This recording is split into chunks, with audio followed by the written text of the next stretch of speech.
You know, right now, cricket is this absolute global force. We're talking a commercial behemoth with over 2.5 billion fans around the world. But here's the crazy part. This modern giant was built on the foundations of a sport that not too long ago was in some serious trouble. This is the story of how it all turned around. $6.2 billion.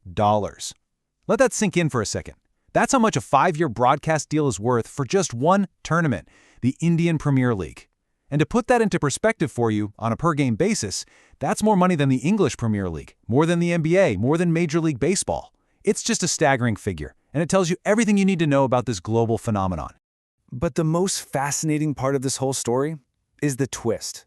Because all of this success, all of this money, this incredible global attention, it all starts with a sport that was, frankly, slowly and quietly dying.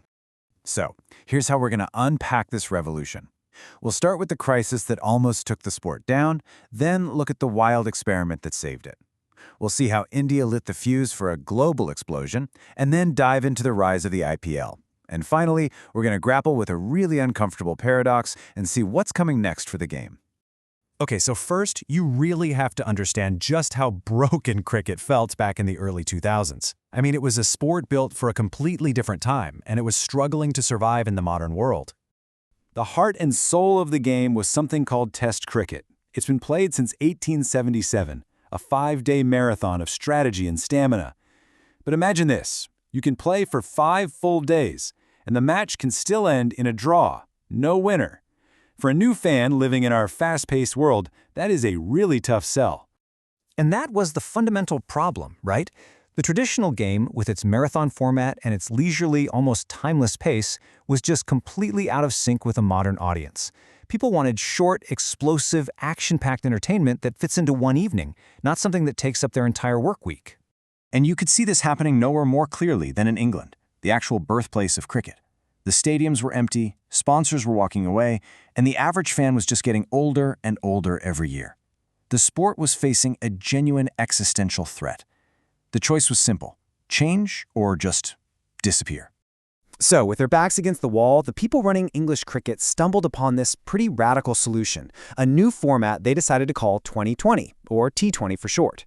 The idea behind it was just ruthlessly simple. It was designed to fix every single problem the old format had. Okay, so each team gets just 20 overs, which is just 120 balls, to score as many runs as they can.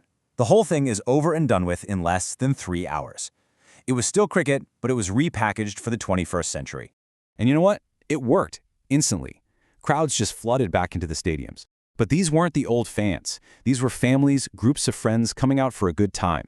And the folks in charge discovered something absolutely crucial. The problem was never the sport itself. It was the packaging. But for this idea to go truly global, it needed one thing England just couldn't provide: massive scale. And that is where India enters the story. What happened in September of 2007 took this little English experiment and turned it into a global firestorm almost overnight. I mean, the story of that tournament is just incredible. India's own cricket board was super skeptical of this new format, so they sent a young, pretty unproven team. But they played with this amazing freedom. One player, Yuvraj Singh, hit 6 straight balls for a 6, a max score. It was this feat of unbelievable power hitting that went viral around the world. They somehow made it to the final against their biggest rivals, Pakistan, and won an absolute nail-biter. When they got home, they were treated like national heroes. That one victory changed absolutely everything. Back in the boardrooms of Indian cricket, a single question started buzzing around: what would a domestic T20 league played right here in India actually be worth? Well, an entrepreneur named Lalit Modi already had the answer. Lalit Modi's plan for the Indian Premier League was nothing short of brilliant. First, he created the perception of value, announcing a gigantic billion-dollar broadcast deal before a single ball had even been bowled. Then he mashed together the country's 2 biggest passions, cricket and Bollywood, by getting movie stars to own the teams. And finally, the player auction, with a strict salary cap, made every team competitive and turned the auction itself into must-see TV. But it wasn't all a clean ride. Not at all.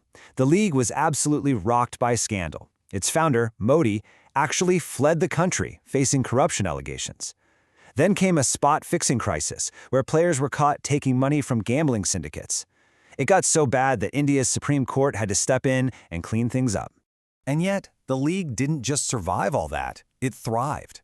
After things got cleaned up, the money just came roaring back. I mean, look at this. Today, the IPL earns more per game from its broadcast deal than global giants like the English Premier League. The only league on the entire planet that beats it is the NFL. And the impact is generational. Just last year, in 2025, a 14-year-old kid named Vaibhav Suryanshi scored a century. He was born after the IPL was even created. He's part of this whole new wave of talent that has never known a world where T20 wasn't the biggest stage in the game. And this brings us right to the central conflict of our story. We've seen how T20 basically resurrected a dying sport and built this global empire. But all of that success, well, it's come at a price. It's created a deeply uncomfortable paradox. So, if T20 pulled cricket back from the brink of death and made it into this global powerhouse, what could possibly be the problem? Well, the answer, ironically, is T20 itself. The problem is the immense, crushing pressure that T20 success is putting on Test cricket, the very soul of the game.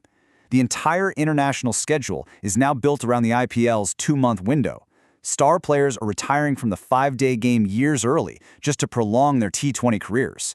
And here's the great irony. The legends who make the IPL worth watching, they all built their reputations in the very format that T20 is now slowly squeezing out of existence. This quote from Virat Kohli, one of the biggest stars on the planet, says it all. He said this right after winning the IPL title, the absolute pinnacle of T20 cricket. And even in his moment of glory, he made it clear that Test cricket is still the ultimate test. But what happens when the next generation of superstars doesn't feel that way? And that question is hanging over cricket's next chapter, which, by all accounts, looks like it's going to be one of unprecedented global expansion. All of it powered by the T20 engine. And this expansion is happening at lightning speed. The IPL model is being copied everywhere, with brand new leagues popping up in South Africa, the UAE, and even the United States. You've got the CEOs of Google and Microsoft investing their own money. And in 2028, T20 cricket is going to be an Olympic sport in Los Angeles. The trajectory is just straight up. Which leaves us with this final, critical question.